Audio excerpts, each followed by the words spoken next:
पहलगाम में हुए भीषण आतंकी हमले के बाद भारत सरकार ने पाकिस्तान के प्रति अपना रुख और सख्त कर लिया है।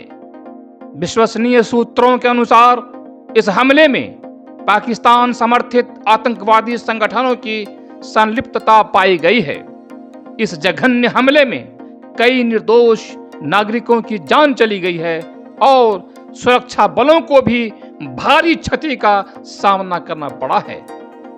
सरकार ने कड़े कदम उठाते हुए पाकिस्तान के साथ व्यापार, खेल और सांस्कृतिक आदान प्रदान से जुड़े कई द्विपक्षीय समझौते तत्काल प्रभाव से रद्द कर दिए हैं।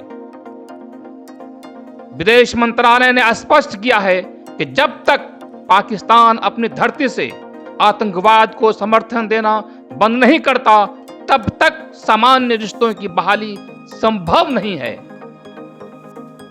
प्रधानमंत्री कार्यालय से जारी एक बयान में कहा गया है कि भारत आतंकवाद के किसी भी स्वरूप को बर्दाश्त नहीं करेगा और इस हमले के दोषियों को उचित दंड दिया जाएगा। देश भर में सुरक्षा एजेंसियों को सतर्क कर दिया गया है और सीमाओं पर भी चौकसी कड़ी कर दी गई है।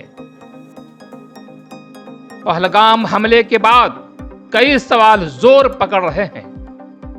पुलवामा हमले के समय भी भारतीय सैनिकों की शहादत पर सरकार ने कड़े कदम उठाने के वादे किए थे, लेकिन चुनाव खत्म होने के बाद उन वादों की धार कमजोर पड़ती दिख रही है।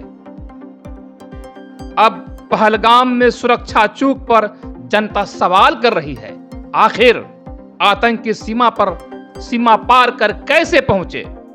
सुरक्षा बलों की तैनाती कहां थी?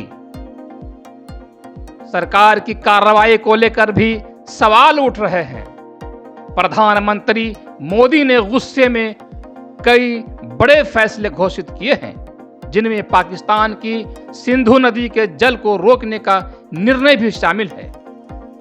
हालांकि शंकराचार्य अभिमुक्तेश्वरानंद सरस्वती ने इस फैसले पर सवाल खड़े करते हुए कहा है कि भारत के पास फिलहाल सिंधु नदी का जल रोकने की कोई ठोस व्यवस्था ही नहीं है और इस प्रकार की व्यवस्था बनाने में लगभग 20 साल का समय लगेगा। उन्होंने आरोप लगाया कि सरकार जनता को केवल भावनाओं में बहाने का प्रयास कर रही है। इस त्रासदी के बीच देश के बड़े मीडिया संस्थानों के रवैये पर भी जनता का गुस्सा फूट पड़ा है। सोशल मीडिया पर बायकॉट गोदी मीडिया और मीडिया सोल्ड आउट जैसे हैशटैग ट्रेंड कर रहे हैं। बड़ी संख्या में लोगों ने आरोप लगाया है कि मुख्य धारा के कुछ बड़े मीडिया चैनलों ने इस गंभीर आतंकी हमले को उचित कवरेज नहीं दी और अन्य कम महत्वपूर्ण विषयों पर ध्यान केंद्रित किया। कई उपयोगकर्ताओं ने सवाल उठाया कि जब देश के जवान शहीद होते हैं, तब कुछ मीडिया संस्थान टीआरपी आधारित कार्यक्रमों में उलझे रहते हैं। जनता का आरोप है कि मीडिया का एक बड़ा वर्ग अब सत्ता पक्ष का समर्थन कर रहा है और राष्ट्रीय सुरक्षा जैसे गंभीर मुद्दों से ध्यान भटका रहा है।